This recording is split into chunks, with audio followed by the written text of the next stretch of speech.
Let me just say this. There are two types of officers. You got old school officers and you got new school officers. I'm an old school officer. I was trained by old school officers and I was raised by OGs. My mother was an OG and my father was an OG. He did a 27-year bid. So I knew the code of conduct well before I even took my career into corrections. Like I told y'all, it was the weekend. I wasn't supposed to be there anyway. So I go home. I don't come back into work until that Monday. Immediately when I get back there that Monday, I go down and I check on the inmate. It comes. I go to her. Where's your report? She says she did the report. She turned it into the control room. I'm like, all right, cool. I go up there. I question them about the report. Like, hey, where's the report that should have been turned in on Saturday about inmate such and such? Everybody's looking crazy and stupid. Like they don't know what I'm talking about. I go to medical and I get one of the nurses to pull the report from this inmate. So y'all know that the nurse that was back there when this inmate got sent to medical, she doctored up the paperwork for them. So the reports are not matching and the math is not mathing. And you got to keep in mind that working in a facility is like working in a high school. There's cliques, people stick together, people do grimy stuff. He doctored up the paperwork and said that the inmate was high on K2 and fell out in the bathroom. And I'm like, oh my gosh, like here we go. So the inmate who got beat, he had, I think he had like 32 days left on his sentence or whatever. So by the end of the week, like he's able to sit up a little bit.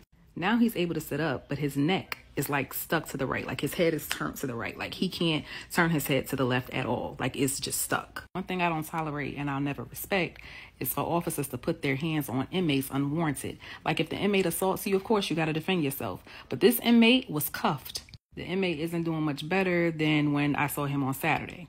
So I asked the other inmates, I was like, listen, I need y'all to look after him. When is the last time he had Tylenol? When is the last time he had ibuprofen? Working in this field, you got to understand, you got to use common sense. 90% is policy, the other 10% is common sense. So I go and I get the inmates some extra ibuprofen and Tylenol. In the dorms, you can only get ibuprofen and Tylenol like once every 6 hours. And you can only get 2 tablets. It's like a total of 400 milligrams. Inmates are going to look out for each other for sure. So I really didn't have to worry about that because he had like at least 4 dudes around him that was going to make sure that he got the Tylenol and the ibuprofen in his system.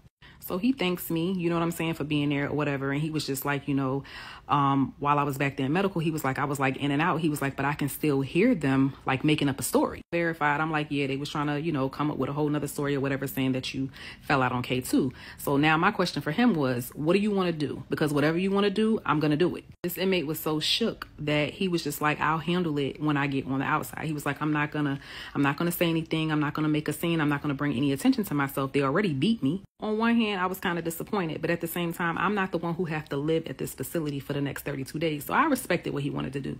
But I did let him know straight up, when you get out, in the event that you want to sue them, I can assure you that whatever it is that you need from me, testify, statement, whatever it is, I'm ready. But let me tell you how the universe works.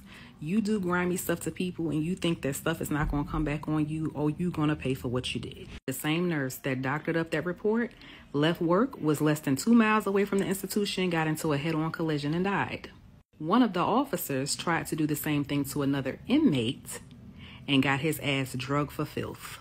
And baby, when they put that report on my desk to investigate that, guess what? I didn't charge that inmate with a damn thing.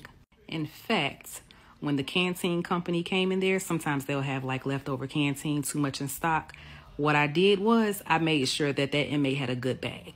So yeah, that pretty much concludes Inmate Chicken.